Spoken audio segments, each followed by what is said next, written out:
नमस्कार, विदर्भ की बात वीकेबी न्यूज के शाम के प्राइम टाइम में आपका स्वागत है। अब रुक करते हैं आज की हेडलाइंस पर।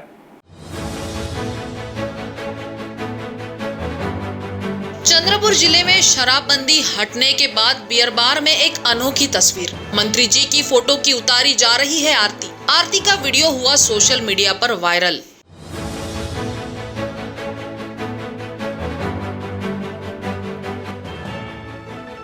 मुंबई में इनाम की राशि नहीं देने पर 3 माह की बच्ची की अगवा कर हत्या, किन्नर आरोपी पुलिस गिरफ्त में।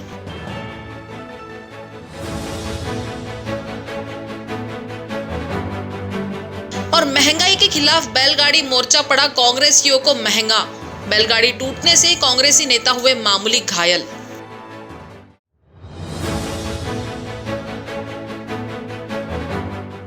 और अब खबरें विस्तार से। महाराष्ट्र के चंद्रपुर में शराबबंदी खत्म होते ही अजब नजारा देखने को मिल रहा है। शराबबंदी हटाने की खुशी में कैबिनेट मंत्री विजय वडेट्टीवार की तस्वीर अब बियर बार में टंगी नजर आ रही है। चंद्रपुर के ग्रीन पार्क बार के मालिक गणेश गोरडवार ने अपने बियर बार में मंत्री जी की फोटो लगाकर आरती उतार रहे हैं। ऐसा देश में पहली बार होगा जब किसी मंत्री को बार में इस कदर पूजा जा रहा है कि वो जैसे बार मालिकों के लिए भगवान हो। यह है चंद्रपुर शहर के ग्रीन पार्क में रहने वाले एक बार मालिक गणेश गोरडवार, जो अपने इस बार में किसी देवी देवता की नहीं बल्कि महाराष्ट्र राज्य के आपदा प्रबंधन मंत्री विजय वडेट्टीवार की तस्वीर की पूजा में लगे हुए हैं, जिसे देखकर आपको आश्चर्य होगा। लेकिन मंत्री विजय वडेट्टीवार को इन महाशय ने भगवान ही बना दिया है। जिनसे पूछे जाने पर बार मालिक कहते हैं कि जिनके कारण जिले में शराबबंदी हटी वो उनके लिए किसी भगवान से कम नहीं, इस कारण वो उनको पूज रहे हैं। कि शहर में खुशहाली आई है और विजू भाऊ ने जो अच्छा काम किए हैं तो हमको खुशी इतनी हो गई कि विजू भाऊ को फ़ोटो लगा के हम आरती उतारे, ताकि वो कैसा है, हमको ऐसा लगा, मुझे ऐसा लगा कि वो हमारे लिए तो भगवान है। आज की पीरियड में हमारे लिए तो भगवान है, जो हमारा पेट भरता वो हमारा भगवान। हमारे लाइसेंसी जितने भी लाइसेंसी भाई है वो सभी मेरे हम लोगों के मतलब नज़दीक के सभी लोगों का ये था उनसे मिलना है वगैरह, लेकिन किसी को उतनी समय नहीं था, करके गया नहीं कोई उनको धन्यवाद करने। लेकिन उनका बहुत बहुत मेहरबानी है उनकी वजह से आज खुशहाली छा गई अपने चंद्रपुर जिले में। यही बस। चंद्रपुर जिले में हाल ही में शराबबंदी हटाई गई थी, जहां 1 जुलाई से शराब की दुकान जिले में शुरू हो गई। लेकिन एक बार मालिक ने अपना भगवान ही आपदा प्रबंधन मंत्री विजय वडेट्टीवार को बना दिया है, जिनकी तस्वीर की आरती उतारने वाले वीडियो इन दिनों सोशल मीडिया पर जोरों से वायरल हो रहे हैं, जिस पर राजनीति आने वाले दिनों में गरमा सकती है और इसके संकेत भी मिल रहे हैं। चंद्रपुर से ब्यूरो रिपोर्ट के साथ नागपुर से मुकेश हेडाव, वीकेबी न्यूज के लिए। इनाम की राशि न मिलने पर किन्नर ने पहले तो 3 महीने की बेटी को उसके घर से अगवा किया और फिर बड़ी बेरहमी से मौत के घाट उतार दिया। वारदात मुंबई की बताई जा रही है और मुंबई पुलिस ने आरोपी किन्नर समेत उसके एक साथी को गिरफ्तार कर लिया है। मुंबई के कफरफेड इलाके में एक दंपत्ति को 3 महीने पहले बेटी हुई थी, जिसकी खुशी में किन्नर अपने कुछ साथियों के साथ दंपत्ति के घर खुशी इजहार करने पहुंची थी। जिसके बाद किन्नर ने बच्ची के पिता और माता से इनाम के तौर पर 1100 रुपए नकद, एक नारियल और साड़ी की मांग की थी। किन्नर के इस मांग को बच्ची के घर वालों ने देने से मना कर दिया।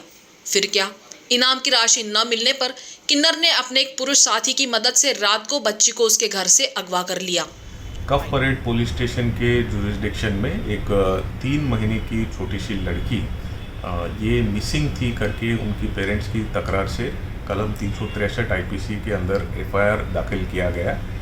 इस एफआईआर की तपास के दरमियान ऐसा पता चला कि कई व्यक्ति इस लड़की के माँ बाप के पास आए थे और कुछ पैसे, साड़ी और नारियल की मांगनी किए थे। ये सब नहीं दिया करके इसकी गुस्से में इन्होंने इस छोटी सी लड़की को रात को उनको उठा के उनको एक खाड़ी के पानी में डाल के उनकी हत्या की। और इस मैटर में ये 2 संबंधित आरोपी जो है इनको गिरफ्तार किया गया और 363 के गुने में मर्डर के कलम 302, 201, 34 आईपीसी को समावेश किया गया है और आगे की प्रक्रिया पुलिस कर रही है। इस लड़की की मृतदेह शासकीय रुग्णालय में भेजा गया और इसमें पोस्टमार्टम और इंक्वेस्ट और इतर सर्व प्रक्रिया किया जा रहा है। बच्ची के गायब होते ही घर में हंगामा मचा, जिसकी शिकायत कफरफेट पुलिस स्टेशन में दर्ज की गई। और फिर क्या था, रिपोर्ट दर्ज होते ही पुलिस ने जांच शुरू की, जिसमें सच्चाई हैरान करने वाली थी। खुलासा हुआ कि इनाम राशि न मिलने के चलते किन्नर ने बच्ची को अगवा कर उसे मार दिया।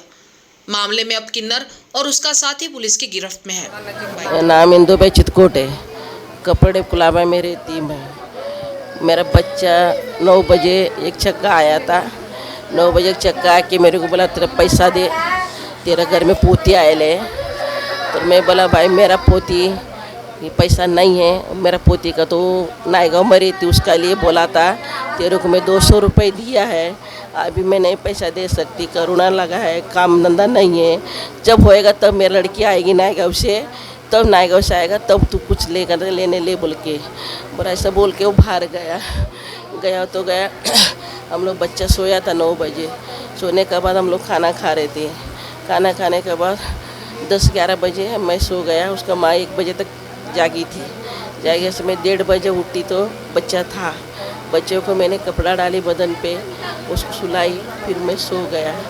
फिर सोने के बाद हमको नींद लग गया। नींद लगने का बिल्ली घर पे आया, बिल्ली ने उसने बर्तन गिराया तो हम उठ गया, जागे हो गया। 3-3:30 बज गए थे। तो हम लोग सब जगह ढूंढने लगा, आधा लोग पुलिस स्टेशन गया, आधा लोग इधर उधर ढूंढने लगा, इधर कपड़े का बच्चे लोग भी सब जगह ढूंढने लगे। जब तक मेरा बच्चे का मैयत में करने नहीं देगा, उसको शिक्षा होना चाहिए, तब हम उसको मैयत करने देंगे में। यानी वो लड़का को हमको दिखाना चाहिए, हमारा सामने कबूल होना चाहिए। पुलिस स्टेशन को मैं रिक्वेस्ट करती हूँ, पुलिस लोग भी हमको बहुत मदद किया है, अभी ये बारे में भी हमको मदद करना चाहिए, हमारे सामने उसको कबूल करना चाहिए। मेरा बच्चों को कैसा उठाया, क्यों उठाया, हमको बोलना चाहिए। उस क्या पैसा उसका कर्जा खाया रहेगा तो हम देने के लिए तैयार है, उसको फांसी शिक्षा होना चाहिए। मेरे तो मासूम बच्चा गए हैं, आगे पीढ़ी वाला आने वाले से ऐसा होना नहीं चाहिए। कपड़े टेरे में सब झोपड़पट्टी में बच्चे बहुत बाहर बूर फिर घूमते हैं, उसका माँ बाप कमाने के लिए जाते हैं, सब रोड पे पड़ते बच्चे लोग, उनका साथ में भी ऐसा होएगा, ऐसा होना नहीं चाहिए। पहले भी 3 बच्चे का ऐसा ही हुआ था, उसको कोई शोध भी लगाए नहीं है, उसको कुछ भी नहीं मिला उनको कपड़े पोटेशन पे। अभी तो डिपार्टमेंट पुलिस लोग बहुत एक्शन लिया है, ऐसे ही एक्शन लेके झोपड़पट्टी बच्चे लोग को बचाना चाहिए और उनको शिक्षा होना चाहिए। इस पूरे मामले में पुलिस ने बच्ची के शव को पोस्टमार्टम के लिए अस्पताल में भेज दिया है और साथ ही पुलिस अब इस किन्नर और इसके साथी से ये पता लगाने में जुट गई है कि कहीं इससे पहले भी इन लोगों ने किसी और वारदात को अंजाम तो नहीं दिया है। रात में 2 से 3 के बीच 3 महीने के बच्चे का अपहरण हुआ था। उसकी खबर उसके घर के लोगों ने पुलिस में दी। उसके खबर के आधार पर पुलिस ने गुना दाखिल किया और गुना दाखिल करके जब तपास शुरू हुआ, तपास में हमने रिलेटिव्स को पूछा कि कल दिन भर में क्या क्या घटना हुई है, कौन कौन आपसे मिले हैं। उनके वो पूछने के दौरान उनसे बात निकली कि एक ट्रांसजेंडर तृतीयपंथी आदमी हमको बख्शिश मांगने आया था और उसने 1100 रुपये, एक साड़ी, एक नारियल मांगा था। और ये लॉकडाउन के कारण हम उसको बोले कि हम दे नहीं पाते हैं, दे नहीं सकेंगे। तो उसने मतलब वो गुस्से से निकल गया और ये इनपुट के या ये मालूमात के आधार पे हमने वो ट्रांसजेंडर को ला के उसको इंटरोगेट किया, अच्छे से उनको पूछताछ की। तो उसने बताया कि मेरा सोनू नाम का दोस्त है, उसने और मैंने जाके वो बच्चे को उठाया और समंदर में जो कीचड़ रहता है, कीचड़ में उसको दबाया। वो दबाने के बाद फिर हमने उनको वहाँ लेके गए, उन्होंने स्पॉट बताया कि ये जगह पे उन्होंने दबाया है। तो हमने फिर वो वहाँ से निकाल के डेड बॉडी 3 महीने के बच्चे की लाई और अभी जेजे में है। जेजे में उसका पोस्टमार्टम चल रहा है और उसमें अभी 363 पहले गुना दाखिल हुआ था, अब उसमें हमने 363, 302, 201 और 34 इस धारा के तहत गुना दर्ज किया है। तपास जारी है, उसमें हम वरिष्ठ के मार्गदर्शन के। मुंबई में महंगाई के खिलाफ आंदोलन करना तब कांग्रेस नेताओं के लिए मुसीबत बन गया जब बैलगाड़ी पर ज्यादा लोड होने के कारण बैलगाड़ी ही पूरी तरह टूट गई। जिससे मुंबई कांग्रेस के अध्यक्ष भाई जगताप और अन्य नेता बुरी तरह गिर पड़े।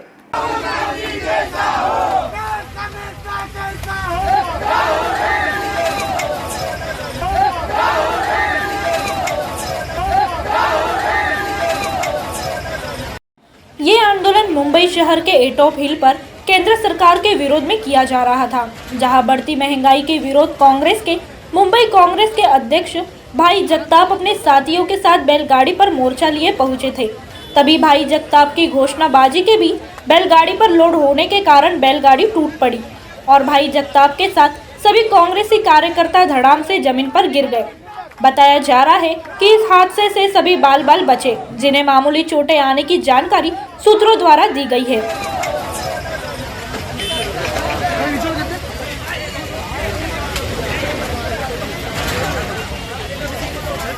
मुंबई के घाटकोपर इलाके में एक हैरान कर देने वाली घटना सामने आई है, जिसमें देवर ने अपनी भाभी पर गुस्से के कारण चेहरे पर तेजाब फेंक दिया। ये घटना परशीवाड़ी इलाके के मुनीर बशीर घासवाला चौल की है। मुंबई घाटकोपर के पारशीवाड़ी स्थित घासवाला चाल में एक महिला के रिश्तेदार ने महिला पर तेजाब फेंकने का मामला सामने आया है। मिली जानकारी के मुताबिक महिला पर जब यह हमला हुआ तब वो दुकान में बताई जा रही है, जबकि हादसे में दुकान मालिक के हाथ मुंह जल जाने की जानकारी बताई जा रही है। आरोपी और घायल महिला के बीच देवर भाभी का रिश्ता बताया जा रहा है, जिसमें किसी बात से गुस्साए देवर ने अपनी भाभी के चेहरे पर तेजाब फेंक दिया। इस घटना में महिला का चेहरा बुरी तरह जल गया और अब उसकी हालत गंभीर बताई जा रही है। घाटकोपर पुलिस अधिकारी ने बताया कि जिस समय तेजाब महिला पर फेंका गया उस समय वहां पर दुकान मालिक सुधांशु प्रामाणिक भी मौजूद था, जिस वजह से इस हादसे में दुकान मालिक के हाथ मुंह भी जल गए। इस घटना के बाद दोनों को नज़दीकी अस्पताल में ले जाया गया, जहां उनका इलाज चल रहा है और महिला की हालत गंभीर बताई जा रही है, जबकि आरोपी देवर को पुलिस ने गिरफ्तार कर लिया है। घाटकोपर पुलिस स्टेशन में एक महिला के ऊपर एक आदमी जो उनका रिश्तेदार है उन्होंने एसिड फेंका है और इसमें इस महिला की गंभीर जख्मी हुआ है, घायल हुए और एक इतर व्यक्ति ही घायल हुए हैं। इसमें कलम 307 और 326 AIPC के अंतर्गत गुना दाखिल है। घाटकोपर पुलिस स्टेशन में एक आरोपी को गिरफ्तार किया गया और आगे की तहकीकात चालू है। कौशल्य विकास, रोजगार व उद्योजकता विभाग के विभागीय उपायुक्त सुनील रामभाऊ कालबांडे को एंटी करप्शन ब्यूरो ने क्लर्क से प्रमोशन और ट्रांसफर के लिए 25,000 रुपए की रिश्वत लेते रंगे हाथ गिरफ्तार किया है। किसी क्लास 1 अधिकारी द्वारा रिश्वत लेने की इस बड़ी घटना से महकमे में हड़कंप मच गया है। जानकारी के अनुसार शिकायतकर्ता चंद्रपुर स्थित कौशल्य विकास, रोजगार व उद्योजकता मार्गदर्शन केंद्र में सीनियर क्लर्क के पद पर नियुक्त है। फरवरी 2021 में उन्हें कनिष्ठ मार्गदर्शन अधिकारी के पद पर प्रमोशन देने और चंद्रपुर ट्रांसफर के लिए नागपुर स्थित विभाग के विभागीय मुख्यालय से आयुक्तालय मुंबई में प्रस्ताव भेजा गया। आरोप है कि 16 मार्च 2021 को नागपुर के विभागीय आयुक्त ने शिकायतकर्ता को मोबाइल पर कॉल करके कहा कि मैं तुम्हारा प्रमोशन और ट्रांसफर दोनों करवा देता हूं, लेकिन 25,000 रुपए रिश्वत देना पड़ेगा। चूंकि शिकायतकर्ता रिश्वत नहीं देना चाहते थे, इसलिए उन्होंने एंटी करप्शन ब्यूरो से संपर्क किया। पूरी जांच पड़ताल के बाद ACB ने फील्डिंग लगाई। शुक्रवार को कालबांडे ने शिकायतकर्ता को 25,000 रुपए की रिश्वत लेकर ऑफिस में बुलाया। जैसे ही कालबांडे ने रिश्वत ली, ACB ने उन्हें रंगे हाथ गिरफ्तार कर लिया। उन पर सदर थाने में भ्रष्टाचार प्रतिबंधक कानून के तहत मामला दर्ज कर जांच शुरू कर दी गई। वक्त हो चला है एक ब्रेक का, मिलते एक छोटे से ब्रेक के बाद। बाय। सब जानना चाहते हैं मेरा फेवरेट कलर, मेरा फेवरेट डेस्टिनेशन, मेरी फेवरेट डिश, पर कोई ये नहीं पूछता कि फेवरेट डिश मैं बनाती कैसे हूँ। अरे यार, जिसे टेस्टी खाना पसंद है वो अच्छे टेस्ट तक पहुँच ही जाता है। सुरुचि मसाले, खाने में हो रुचि तो घर लाइए सुरुचि। अपने सपनों की उड़ान भरने की इच्छा तो हर किसी की होती है, पर पंख भी तो मजबूत होने चाहिए।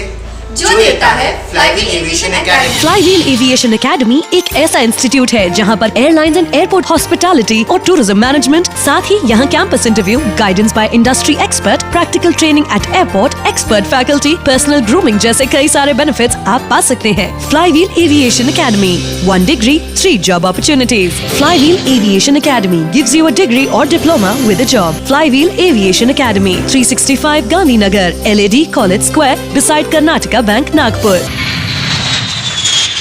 ब्रेक के बाद आपका स्वागत है। महाराष्ट्र में 5 जिला परिषदों और उनके अंतर्गत आने वाली पंचायत समितियों में 19 जुलाई को होने वाले उपचुनाव राज्य चुनाव आयोग ने कोविड-19 महामारी के मद्देनजर रद्द कर दिए हैं। आयोग ने स्पष्ट किया कि यथास्थिति में चुनाव को रद्द करते हुए महामारी की स्थिति में सुधार होने के बाद चुनाव के शेष पड़ाव पूरे किए जाएंगे। 5 जिलों नागपुर, अकोला, वाशिम, धुलिया और नंदुरबार में ये उपचुनाव होने थे। इसमें जिला परिषदों की 70 जबकि पंचायत समितियों की 130 सीटों का समावेश था। राज्य चुनाव आयुक्त यूपीएस मदान ने कहा कि भविष्य में कोरोना की स्थिति को देख उपचुनाव होंगे। उस दौरान अब तक पूरे हुए चरण से 8 के चुनाव हो तो सभी प्रक्रिया नए सिरे से शुरू नहीं की जाएगी। इस घोषणा के बाद ही राज्य में चुनाव के रद्द होने से अब इस पर श्रेयवाद शुरू हो गया है। सत्ताधारी मंत्री एक और इसे राज्य सरकार की कामयाबी बता रहे हैं, जबकि भारतीय जनता पार्टी ने इसे उनके प्रयासों के साथ सफलता मिलने का दावा सीधा सीधा ठोका है। जिला परिषद और पंचायत समिति के उपचुनाव रद्द होते ही अब राज्य में श्रेय लेने की होड़ सी लगी हुई है। एक तरफ कैबिनेट मंत्री विजय वडेट्टीवार ने इसे महाविकास आघाड़ी की सफलता बताकर खुशी जताई है, तो वहीं दूसरी ओर भारतीय जनता पार्टी द्वारा इसे उनके प्रयासों की देन बताया जा रहा है, जिसके पीछे राज्य में एक तरफ ओबीसी के राजकीय आरक्षण के बिना ये चुनाव घोषित किए गए थे, लेकिन उससे पहले इसका रद्द होना ओबीसी वोट बैंकों को आकर्षित कर सकता है। यही वजह है उपचुनाव के रद्द होने पर श्रेयवाद की होड़ शुरू हो गई है। 6 तारखेला सुप्रीम कोर्टाने संपूर्ण परिस्थितीचं अवलोकन करून निवडणूक आयोगाने राज्यातील त्या परिस्थितीचा विचार करून निवडणुकाच्या संदर्भात निर्णय घ्यावा अशा प्रकारचं सुतोवाच केलं आणि त्यामध्ये राज्य सरकारला सुद्धा विश्वासात घ्यावं असंही म्हटलं। मग 7 तारखेला आमचे मुख्य सचिव माननीय सीताराम कुंटे साहेब यांनी पत्र देऊन या निवडणुका पुढे ढकलाव्यात, आत्ताच्या परिस्थितीमध्ये या निवडणुका घेणे शक्य नाही। त्यानंतर आमच्या विभागाने पत्र लिहिलं 8 तारखेला आमच्या डिझास्टर मॅनेजमेंटनी की याकून राज्याची पॅन्डेमिक परिस्थिती डेल्टा प्लस आणि ह्या सगळ्या परिस्थितीमध्ये कोविडच्या रुग्णांची संख्या हे निवडणुका पुढे ढकलाव्या। 9 तारखेला हेल्थ विभागाने पत्र लिहिलं आणि संपूर्ण राज्यातील परिस्थितीची माहिती निवडणूक आयोगाला दिली आणि मग त्यानंतरही 5 जिल्ह्यातील जिल्हाधिकाऱ्यांचा अहवाल निवडणूक आयोगाने मागितला आणि त्यानंतर निवडणूक आयोगाने या निवडणुका स्थगित केल्या। शेवट याचा आम्हाला आनंद आहे की राज्य सरकार म्हणून आम्ही जे प्रयत्न केले, कोर्टामध्ये असेल, सुप्रीम कोर्टात असतील किंवा निवडणूक आयोगाकडे असतील, जी माहिती वारंवार त्यांना आवश्यक माहिती मागवत होते ती त्या वेळेत देण्याचं काम आम्ही केलं। आम्ही राज्य सरकार म्हणून प्रयत्न केले, त्याला ते यश आलं आणि आज या निवडणुका पुढे ढकलल्या आहेत। या निवडणुका रद्द झाल्या नाही म्हणून पुढच्या कालावधीमध्ये या निवडणुका जोपर्यंत आता पुढचा आम्ही एम्पिरिकल डेटा कलेक्ट करण्यासाठी जो डेडिकेटेड आयोग नेमला आहे, तो डेडिकेटेड आयोग एम्पिरिकल डेटा कलेक्ट करायसाठी प्रयत्न करणारच आहे आणि त्याचा आम्ही पुढच्या त्या आयोगाची कारवाईसुद्धा सुरू झाली आहे।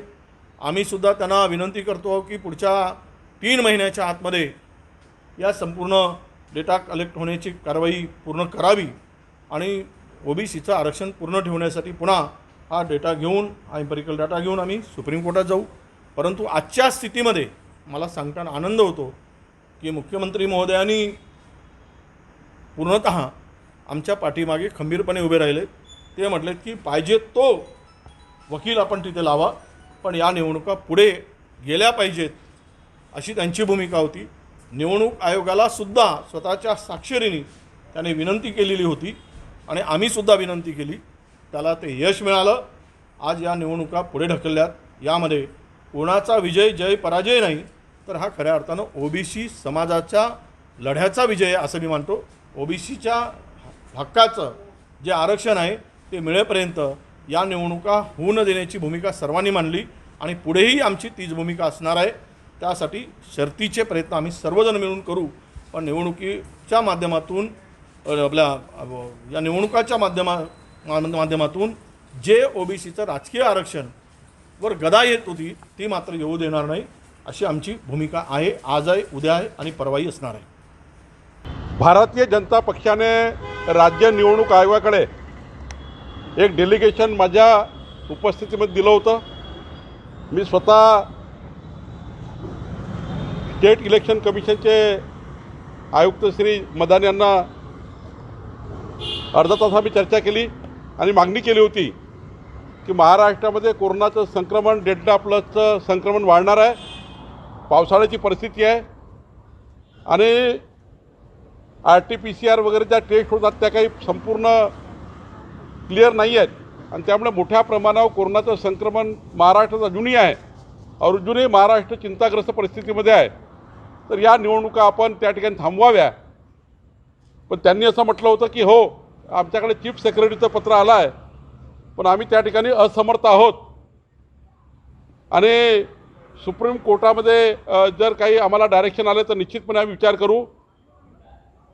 सुप्रीम कोर्टाने राज्य निवडणूक आयोगाला निर्देश दिले की यामध्ये त्यांनी निर्णय घ्यावा आणि मग राज्य निवडणूक आयोगाने कालपासून ग्राउंड रियालिटीचा अभ्यास करून सर्व जिल्हाधिकाऱ्यांची कॉन्फरन्स करून महाराष्ट्र सरकारच्या उच्चस्तरीय अधिकाऱ्यांची बैठक घेऊन हा निर्णय घेतला. मी या निर्णयाचं स्वागत करतो की आज महाराष्ट्र ज्या कोरोनाच्या परिस्थितीमध्ये आहे आणि आपण त्या ठिकाणी अजून महाराष्ट्रामध्ये मोठ्या प्रमाणात कोरोना वाढला असता आणि म्हणून हा निर्णय झाला. या निर्णयाचं मी स्वागत करतो आहे. राज्य निवडणूक आयोगांना सुप्रीम कोर्टाने निर्देश दिले की राज्य निवडणूक आयोगाने निर्णय घ्यावा. राज्य निवडणूक आयोगाने संपूर्ण राज्याची परिस्थिती लक्षात घेऊन डेल्टा प्लस आणि पावसाळ्याची परिस्थिती लक्षात घेऊन येणाऱ्या संक्रमणाची परिस्थिती घेऊन हे राज्य निवडणूक आयोगाने घेतलेला निर्णय आहे आणि त्यामुळं काँग्रेसने काय निवेदन दिले, आम्ही निवेदन दिले, सर्वांनी राज्य निवडणूक आयोगाला निवेदन दिले. पण राज्य निवडणूक आयोगाचे आभार मानावे लागतील की त्यांनी ग्राउंड परिस्थितीचा निर्णय त्या ठिकाणी घेतला, ग्राउंड परिस्थिती विचारात घेतली. राज्य सरकारचे यश कशामध्ये आहे? राज्य सरकारचे यश आहे की सुप्रीम कोर्टाने दिलेल्या निर्देशाप्रमाणे महाराष्ट्र सरकारने OBC समाजाचा डेटा तयार करून निवडणुकीपूर्वी, येणाऱ्या निवडणुकापूर्वी किंवा जेव्हा निवडणूक आयोग निवडणूक लावेल त्यापूर्वी OBCचा इम्पेरिकल डेटा तयार करून OBCंना सुप्रीम कोर्टाच्या निकालाप्रमाणे रिझर्वेशन देणे हे राज्य सरकारचे यश आहे. हे राज्य सरकारने केलं पाहिजे. जे राज्याचे यश आहे ते राज्याचे यश आहे. हे राज्य निवडणूक आयोगाने केलं आहे. त्यामुळं वडेट्टीवार साहेबांना आणि भुजबळ साहेबांना माझी विनंती आहे की आता तुम्हाला स्पेस मिळाली आहे, या स्पेसचा फायदा घ्या आणि तातडीनं 3 महिन्याच्या आतमध्ये राज्याचा सुप्रीम कोर्टाने दिलेल्या निकालाप्रमाणे तातडीनं इम्पेरिकल डेटा तयार करा. विधानमंडळात जो ठराव तुम्ही केला तो चुकीचा केला, तो सुप्रीम कोर्टाच्या निकालाच्या विरुद्ध आहे. तो ठराव राजकारणाचा, विधानमंडळाचा राजकीय वापर करून तुम्ही केला आहे, तो वापस घ्या आणि तातडीने सुप्रीम कोर्टाच्या निर्देशाप्रमाणे महाराष्ट्रातल्या OBC समाजाचा डेटा तयार करून 3 महिन्याच्या आतमध्ये हे आरक्षण टाका. म्हणजे पुढे जेव्हा निवडणूक आयोग निवडणूक लावेल तेव्हा OBCंना रिझर्वेशन मिळेल, त्या दिवशी खरं राज्य सरकारचे यश राहील. माननीय प्रधानमंत्री मोदीजींनी जे मंत्रिमंडळ तयार केलं त्यामध्ये 27 OBC समाजाचे नेते घेतलेले आहेत आणि त्यामुळं हा आरोप करणे योग्य होणार नाही की मोदीजीच्या मंत्रिमंडळात OBC नेतृत्व नाही आहे. स्वतः माननीय पंतप्रधान OBC आहेत आणि संपूर्ण मंत्रिमंडळाचा अभ्यास करा. 27 मंत्री OBC घेतलेले आहे आणि त्यामुळं याच्यामध्ये कोणी राजकारण करण्याची गरज नाही आहे. नागपुर की नई जिलाधिकारी आर विमला होगी. शुक्रवार को राज्य सरकार ने 7 IAS अफसरों के तबादले किए हैं. नागपुर की जिलाधिकारी बनने जा रही है R Vimala. IAS R Vimala राज्य सरकार के ग्रामोन्नति मिशन में CEO के तौर पर कार्य कर चुकी है, जिसमें उन्होंने कई उपलब्धियां हासिल की है और ग्रामोन्नति मिशन के माध्यम से आर विमला ने ग्रामीण भागों को जोड़कर रखने में महारत हासिल किया है. ग्रामीण भागों के आर्थिक विकास के लिए उनका नाम जाना जाता है. जहां बचत गट के माध्यम से 2 लाख महिला बचत गट आर विमला ने तैयार किए, जिसके माध्यम से 30 लाख ग्रामीण परिवार को उन्होंने जोड़ा है, जबकि 23,000 युवकों को विविध कौशल कार्यक्रम के जरिए प्रशिक्षित कर 10,000 युवाओं को रोजगार देने के लिए आर विमला का नाम अग्रणी माना जाता है। महाराष्ट्र कैडर की IAS आर विमला मूलतः तमिल भाषी है, जिन्हें हिंदी कविताएं काफ़ी पसंद है। इस कारण उनका 2018 में हिंदी कविता संग्रह भी प्रकाशित हुआ है। विभागीय आयुक्त पर कुछ दिनों पहले एक महिला अधिकारी की नियुक्ति के बाद अब जिलाधिकारी नागपुर के पद पर फिर एक महिला अधिकारी नियुक्त होगी, जिसका नाम आर विमला होगा। कोविड डेल्टा प्लस वेरिएंट की आशंका को देखते हुए सरकार और प्रशासन ने नए प्रतिबंध लागू किए थे। अब इन प्रतिबंधों को आगामी 19 जुलाई तक जारी रखने का निर्णय लिया गया है। जिला प्रशासन ने इस संबंध में आदेश जारी किया है। राज्य सरकार ने कोविड डेल्टा प्लस वेरिएंट और तीसरी लहर की संभावना को देखते हुए संपूर्ण राज्य को लेवल 3 में डाल दिया है। इसी के तहत 28 जून से राज्य में नए प्रतिबंध लागू किए हैं। सभी दुकानों को दोपहर 4 बजे तक ही शुरू रखा जा सकता है। वहीं शनिवार और रविवार को अत्यावश्यक सेवा छोड़कर सभी बाजार बंद रहेंगे। वहीं व्यापारी संगठन को इन नियमों को पालन करने का आह्वान Nag Vidarbha chamber of commerce द्वारा किया गया है। नमस्कार दोस्तों, मैं Ashwin Prakash Bhatia, president Nag Vidarbha chamber of commerce Nagpur से। दोस्तों, ये वीडियो मैं 9 जुलाई 2021 को जारी कर रहा हूँ। सर्वप्रथम मैं आपको बताना चाहता हूँ, कल 10 जुलाई शनिवार और परसों 11 जुलाई रविवार को नॉन असेंशियल की सारी दुकानें बंद रहेगी। जो असेंशियल की दुकानें हैं वो दोपहर 4 बजे तक चालू रहेगी। दवा संबंधी सारी दुकानें सुचारू रूप से चालू रहेगी। दोस्तों, आज 9 जुलाई 2021 को हमारे माननीय म्युनिसिपल कमिश्नर राधाकिशन बी जी ने ऑर्डर निकाला। साथ ही साथ नागपुर डिस्ट्रिक्ट के लिए हमारे कलेक्टर श्री रविंद्र ठाकरे जी ने ऑर्डर निकाला, जो कि 12 जुलाई से इफेक्टिव रहेगा। दोस्तों, ऑर्डर में जो कहा गया, असेंशियल, नॉन असेंशियल और एग्रीकल्चर की सारी दुकानें दोपहर को 4 बजे तक चालू रहेगी। नॉन असेंशियल की जो दुकानें हैं वो रविवार और शनिवार रविवार दोनों दिन बंद रहेगी। उस दिन असेंशियल की दुकानें 4 बजे तक चालू रहेगी। दवा संबंधी किसी भी दुकानों पर किसी भी प्रकार की पाबंदी किसी भी दिन के लिए नहीं है। मॉल्स, थिएटर, सिंगल स्क्रीन ये सारे के सारे बंद रहेंगे। रेस्टोरेंट 50% क्षमता के साथ डाइनिंग के लिए चालू रहेगा दोपहर 4 बजे तक के लिए। कलेक्टर साहब के ऑर्डर में ऑनलाइन ही कहा गया है, उसमें टेक अवे और पार्सल बंद है। लेकिन हमारे म्युनिसिपल कमिश्नर राधाकिशन बी जी के ऑर्डर में जो नागपुर की हद है उसमें ये कहा गया है कि आप पार्सल, टेक अवे और ऑनलाइन सर्विसेज का उपयोग कर सकते हैं 4 बजे के बाद भी। Public places, gardens, open ground, walking, street cycling ये सब सुबह 5 बजे से 9 बजे तक के लिए चालू रहेगी। ओपनिंग ऑफ प्राइवेट ऑफिसेज, यानी जो हमारे प्राइवेट ऑफिसेज है ये 50% क्षमता के साथ वीकडेज में शाम को दोपहर को 4 बजे तक चालू रहेंगे। गैदरिंग, सोशल, कल्चरल, एंटरटेनमेंट ये दोपहर 4 बजे तक ही कर सकते हैं। आपको मैक्सिमम 3 घंटे के अंदर 50 लोगों की कैपेसिटी से ही करना है। मैरिजेस दोपहर को 4 बजे तक आपको कंप्लीट करना है। इसका पूरा समय आपको 3 घंटे के अंदर कंप्लीट करना है। इसमें मैक्सिमम 50 लोग ही आप उपस्थित रह सकते हैं। फ्रेंडल्स, मैयत में मैक्सिमम 20 लोग रह सकते हैं। जमावबंदी शाम को 5 बजे तक है। 5 बजे के बाद संचारबंदी चालू रहेगी। Salon, spa, gym, wellness centre ये दोपहर को 4 बजे तक चालू रहेंगे विथ नो AC। इसमें एयर कंडीशंस चालू नहीं रहेंगे। आपको इनकी अपॉइंटमेंट पहले से लेना है। स्कूल, कॉलेजेस, कोचिंग क्लासेस और अदर इंस्टीट्यूट्स ये बंद रहेंगे। स्कूल कॉलेजेस में ऑनलाइन शिक्षा के हिसाब से आप स्कूल में जा सकते हैं, टीचर्स जा सकते हैं, एडमिशन पर्पस के लिए जा सकते हैं। सभी प्रकार के धार्मिक स्थल बंद रहेंगे। दोस्तों, मैं आपको कुछ विशेष, ये तो हो गया पूरा ऑर्डर, कुछ विशेष बातों पर ध्यान दिलाना चाहता हूँ और हमारे माननीय मुख्यमंत्री जी से रिक्वेस्ट करना चाहता हूँ कि कृपया मेरे कुछ मुद्दे हैं उसको ध्यान से सुनिए और कृपा करके हम व्यापारियों पे तरस खाकर हमको काम करने की सुविधा प्रदान करें, समय बढ़ाए। दोस्तों, DCHC जो कि कारपोरेशन के डेडिकेटेड कोविड हेल्थ सेंटर्स होते हैं, मुझे ऐसा जानकारी मिली है कि यहाँ पर स्टाफ को रिलीव कर दिया गया है क्योंकि अभी तक यहाँ पेशेंट्स नहीं आ रहे। इसका मतलब सिचुएशन अंडर कंट्रोल है, पेशेंट्स कम है। मैं हमारे मुख्यमंत्री जी श्री उद्धव जी ठाकरे से निवेदन करना चाहता हूँ, सर ऑलरेडी पूरा व्यापार ऑक्सीजन और वेंटिलेटर पे चल रहा है।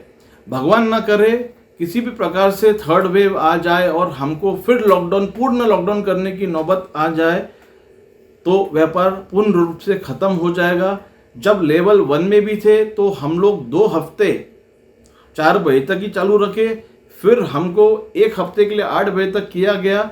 जब भी पेशेंट नहीं बढ़े, ना जाने क्यों वापस से पूरा की पूरा 3 हफ्ते से हमको 4 बजे तक के लिए बाइंडिंग कर दिया गया।